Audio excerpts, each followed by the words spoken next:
Okay, good morning, everybody. So happy to have you join us this morning. We want to talk about some of the things that's happened in the past couple of weeks with the death of George Floyd. We've been inundated with the news every day alongside of the coronavirus.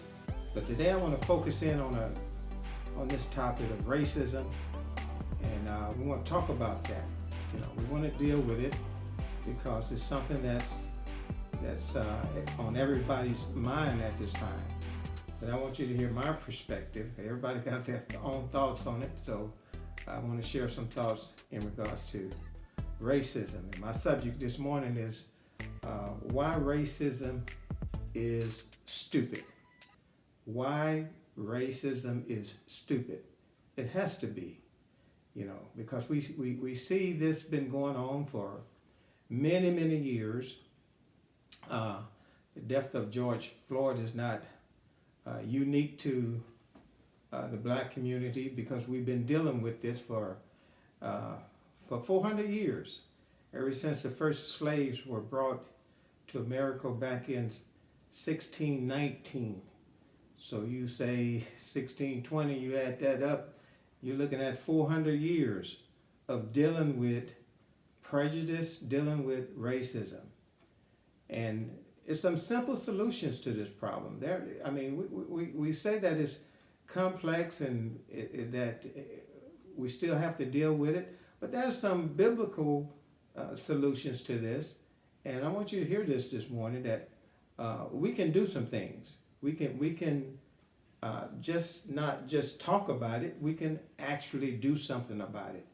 I don't think we will ever get rid of racism, but certainly we can deal with it where it doesn't affect people's lives like it's been done over the hundreds of years that we had to deal with it. So I want to talk about at least 4 things that makes racism stupid. The number one reason that racism is stupid is that you had nothing to do with your birth. You had absolutely no choice in the matter.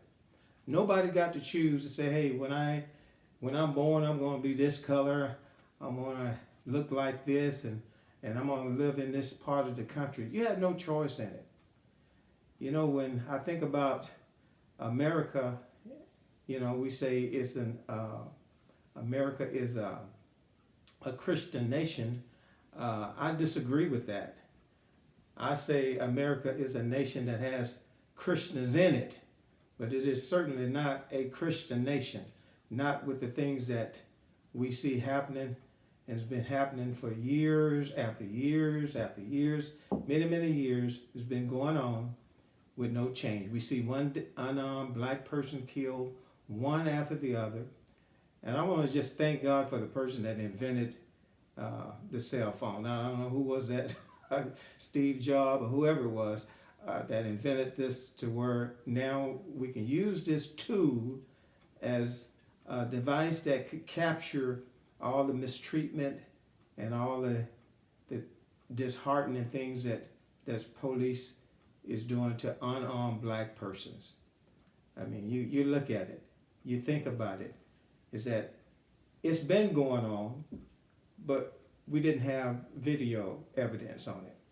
And even with the video evidence, you still find a way to talk your way out of it. I feared for my life. Think about that. I don't really want a police officer that's feared for his life trying to protect me. You that scared, get another job. That's what I say. You're afraid for your life. And then people justify it. We can look at a video and see somebody running, and then we say, well, why was they running? Let me tell you, they don't want to get shot. That's why they're running. We put our hands up, we get shot. We put our hands down, we get shot. We got a cell phone, they can't distinguish a cell phone from a gun, we get shot. We running and we get shot. So we figure, if we're going to escape and live, maybe my best option is to run. Because if I stay here, I'm going to get shot. If I stay here, somebody's going to put their knee on my neck. That is why people are running, you know. So racism, we want to deal with this. And it's so simple if we look at it from a biblical standpoint, a scripture standpoint. You know, racism has always been around. It's been around when Jesus was around. But let's look at Genesis 1 and 26 this morning. Genesis 1 and 26. And God said, this is what God said, if you believe in God. And God said, let us make man in our image after our likeness, and let them have dominion over the fish of the sea, and over the fowl of the air, those are the birds, and over the cattle, and over all the earth, and over every creeping thing that creepeth upon the earth. I want you to listen to that. Look at that scripture. That's Genesis 1 and 26.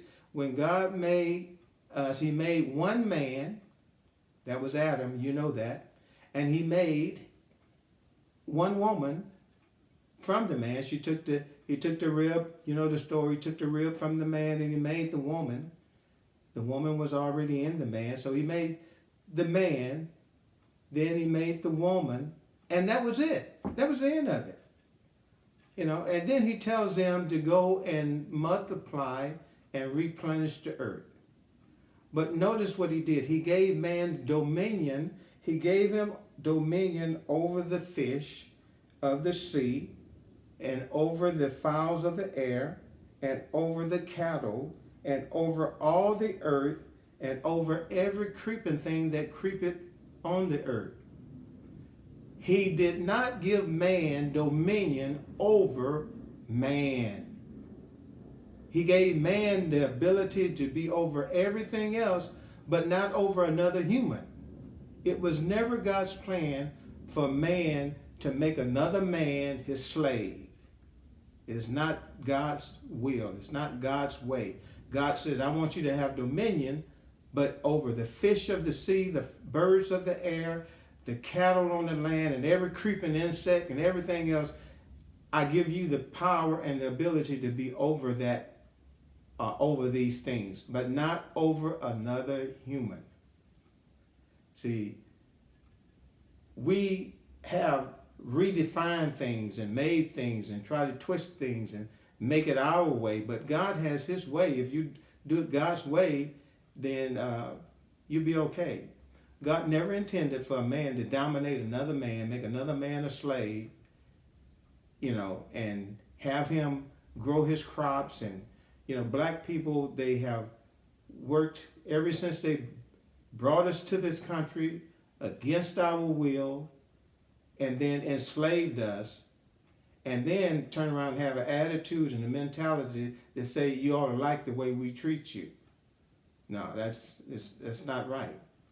You know, God never intended for you to lord yourself over another human being. And when you think, the second reason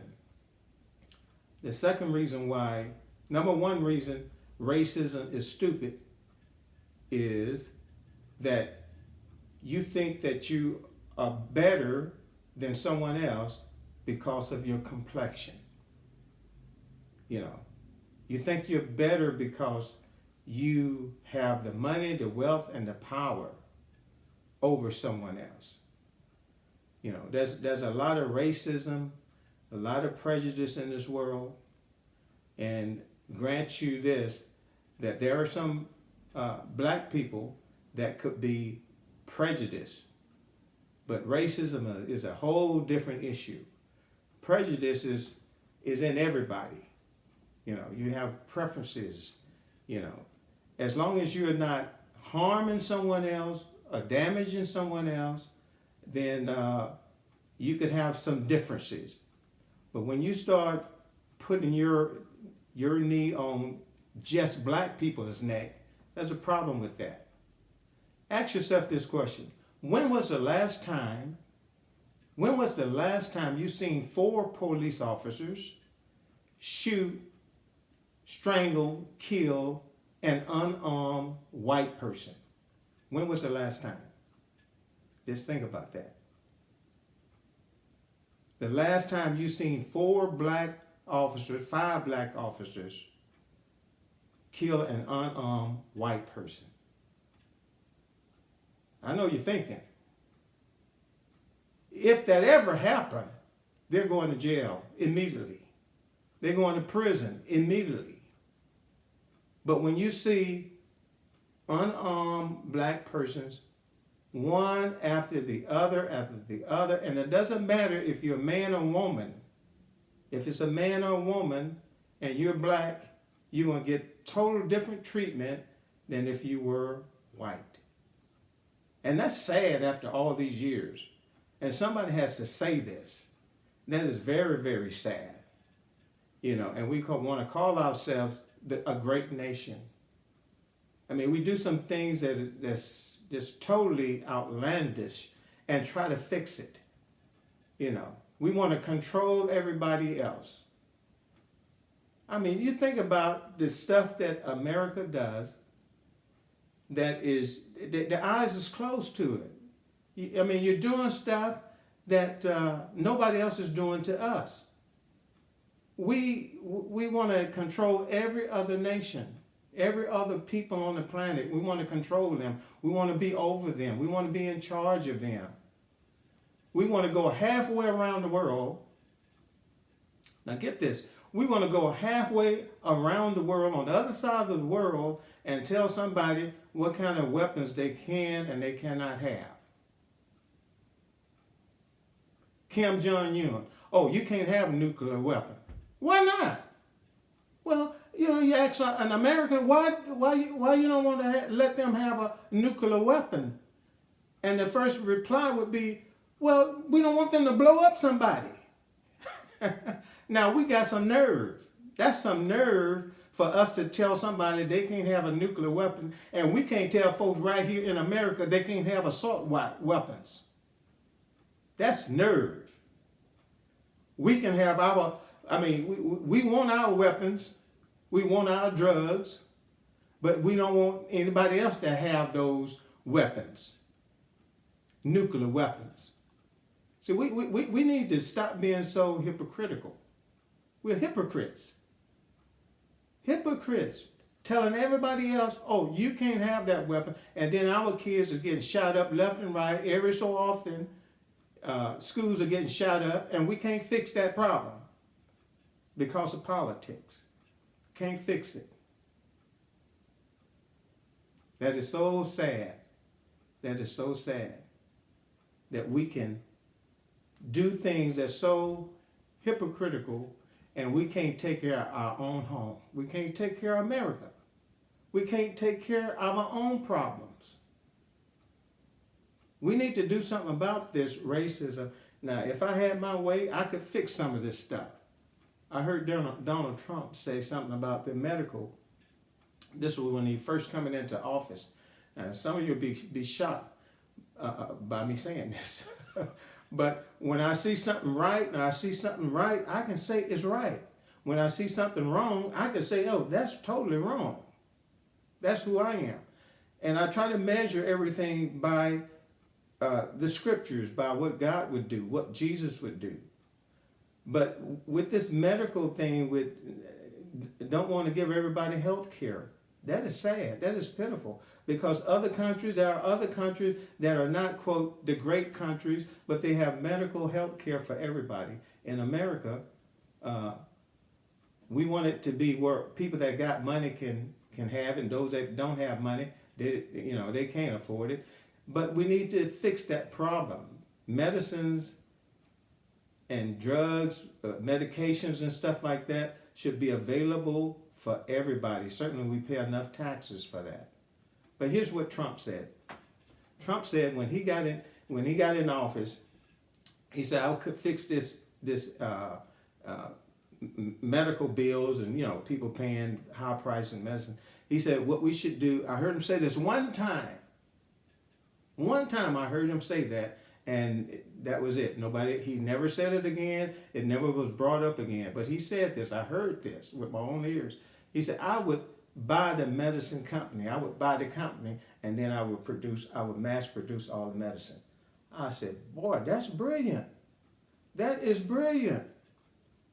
Buy the company, and now you can produce as much medicines as you need, and it's affordable to everybody. Now, that concept is brilliant, because if we did that, we could solve a lot of problems in America. But what we've done in America, we've let a few families, and I think it's maybe like 5 or 6 families, control all the wealth in America. These families. Think about this. Why should an oil company be owned by just a few corporations? Why is that? How come the people cannot own that? You know, why is the companies that raise the price up when they want to raise it, how come the American people, we the people, how come we the people can't own some of these things? And then we control the prices on it. That's just the way it's structured. It's structured in a bad way, and if I could do that, I would fix that problem. I would say, let's own the oil, let's own the gas, let's own the electricity, let's own this, and the people own it, and not some company that get to raise it up when they want to raise it up and make the billions and billions of dollars, and then we sit back and just pay the price on it. But we're here to talk about these issues. Racism. For over 400 years, we've had to deal with this.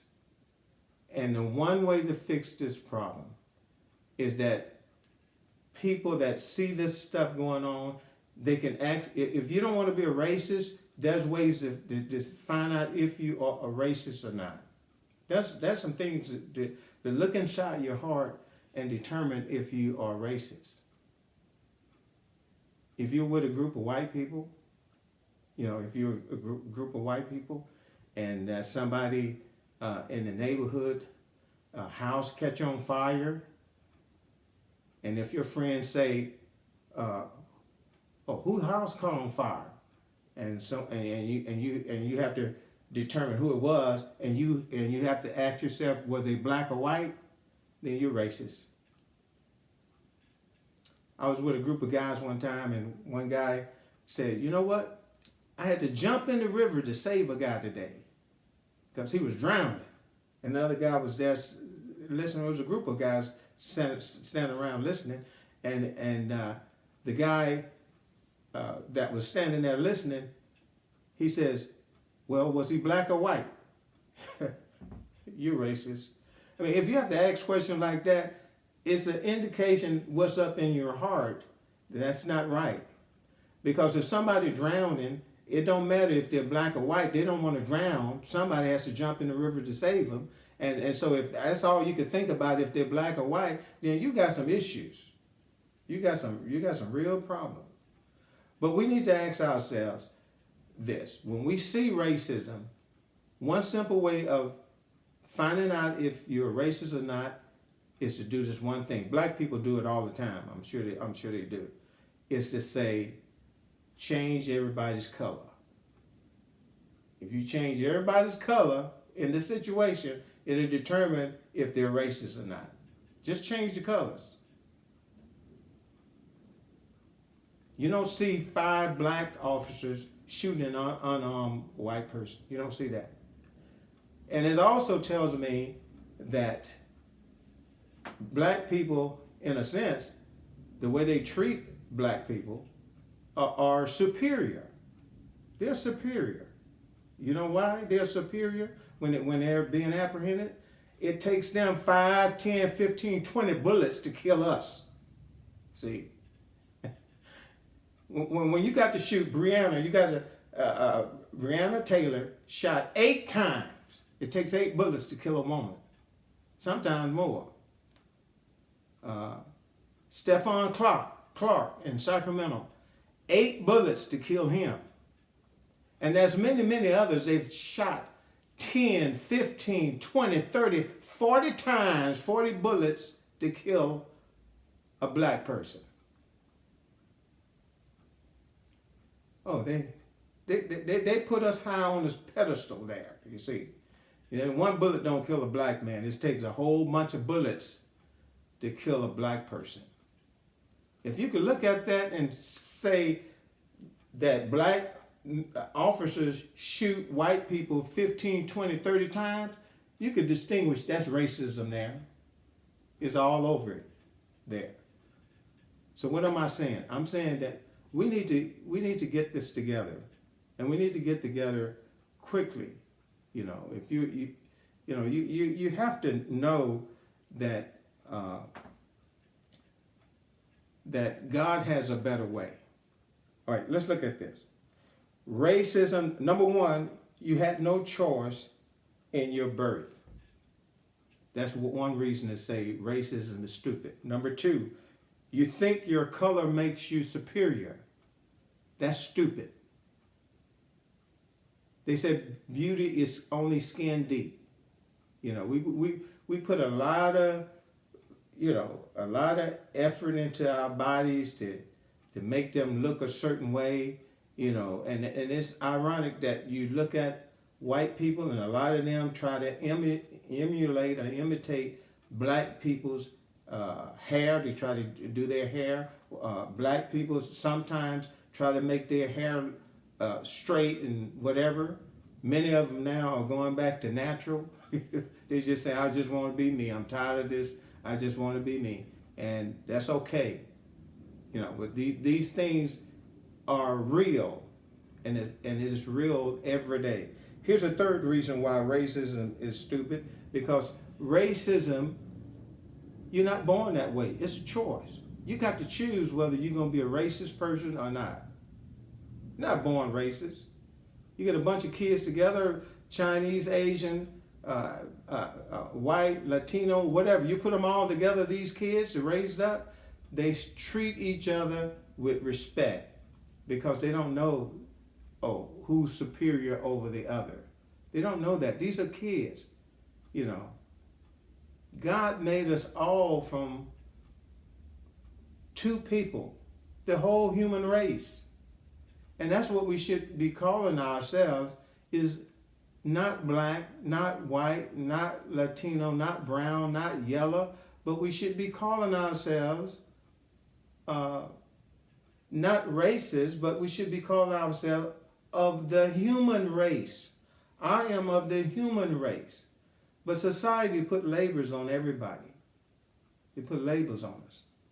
You know, blacks, we've been called black, we've been called colored folk, we've been called a Negro, you name it. And then now we call it African American.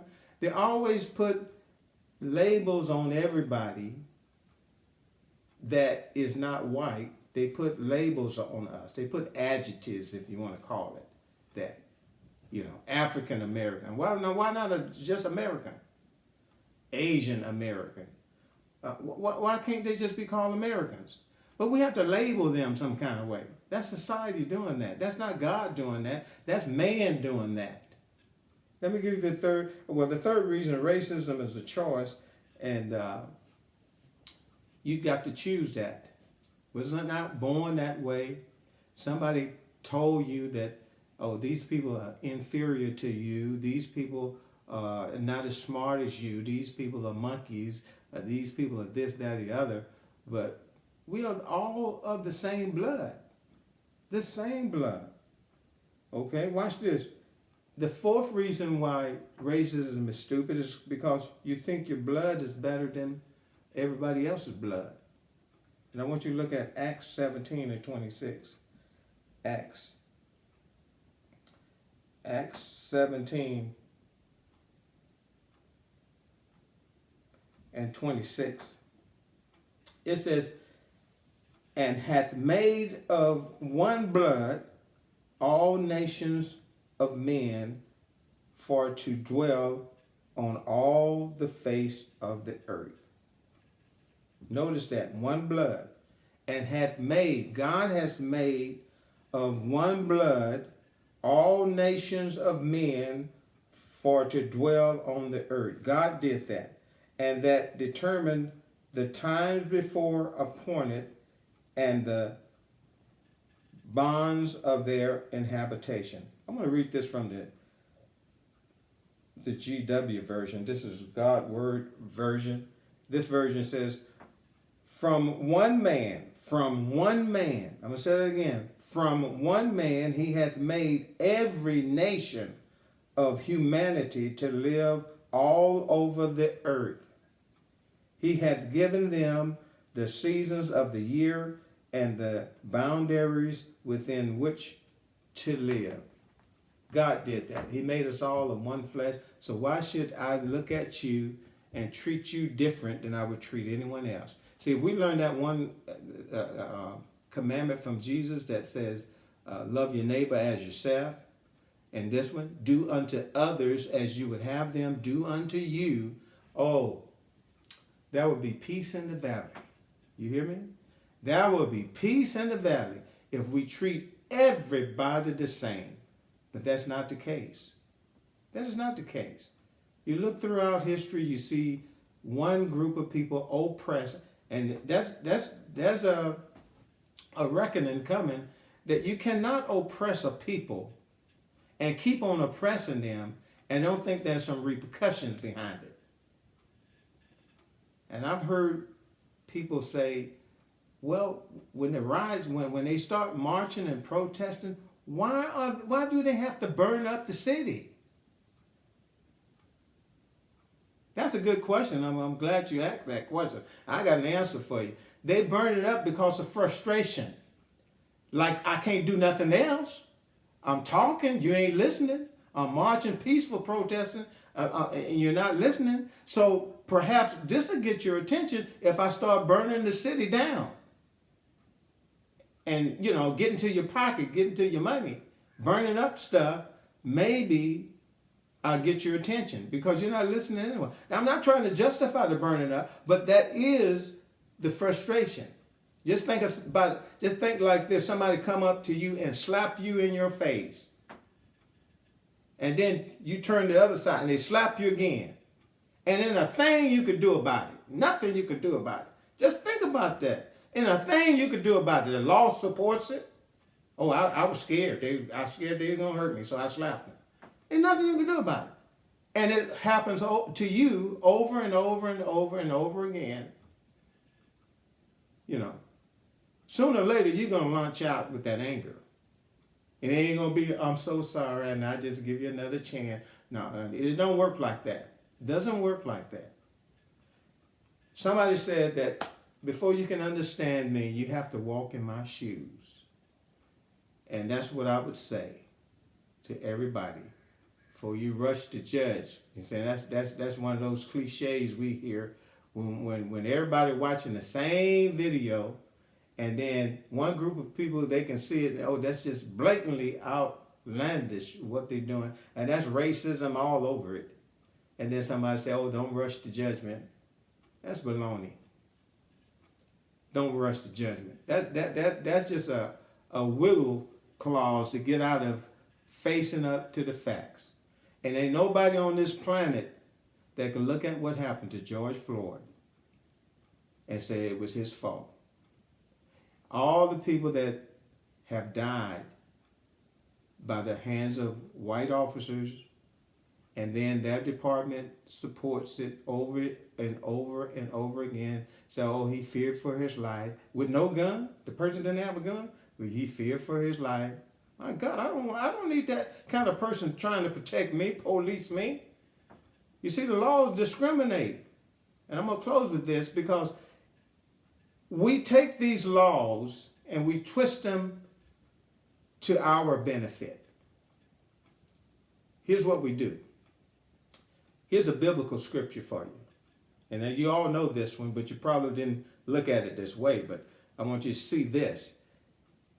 There was a woman that was brought to Jesus, and they said, Master, we caught this woman, and she was committing adultery. We caught her, which means they watching it. We caught her in the very act. That's what they said. Oh, we caught her in the very act of committing adultery.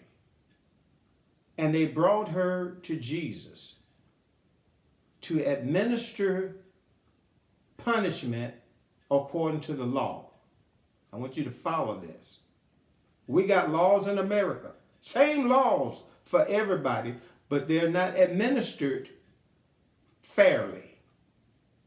This is what I want you to see. They say, Master, what should we do? The law says she ought to be stoned.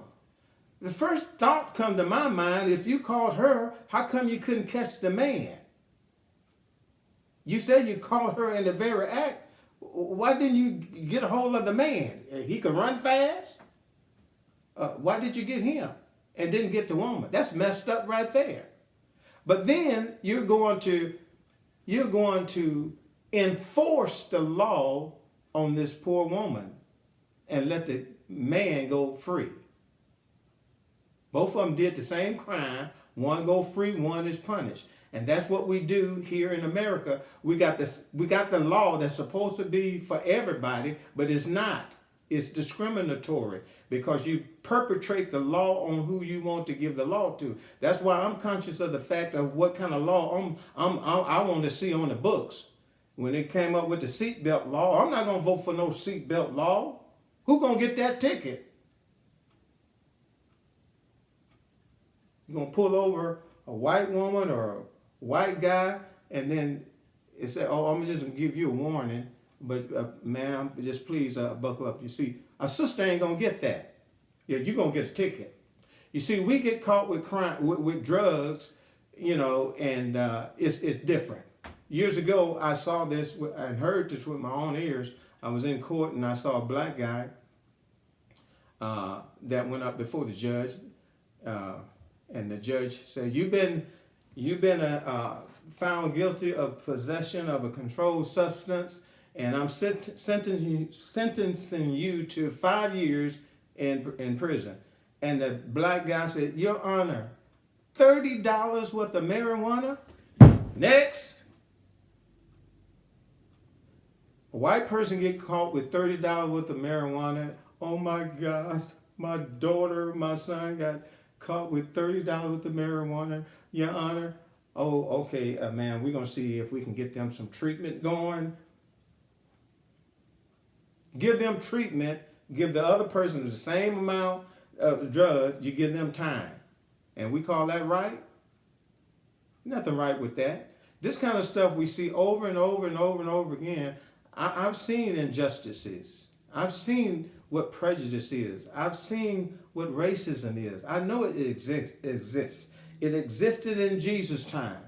And Jesus said, hey, I see what you're doing here. You want me to enforce the law on this woman and stone her to death, but the dude is gone. He's set free. He said, no, I'm not doing that. I'm not doing that. He said, you that are without sin, let me see you cast the first stone. And the Lord looked up and nobody was there. See, thank God for Jesus, and he's a righteous judge. He's going to do the right thing. And I say to you today that there are some things we could do. We keep marching. I was in a march downtown Sacramento. I had my signs, held up my sign. I had someone stop me and took a picture of my sign, and I said, thank God, hope maybe this will make news too. But we have to do something. One thing I'm proud of is that I saw so many Caucasian people marching right alongside of African Americans, you want to call them that. We're all marching together because of the injustices that we see. The law is not the same for everybody. That's just a fact. That's just an observation, and that's a fact. And so we have to keep fighting until we get this right. Some of it has to do with the Congress and all the people that are in power.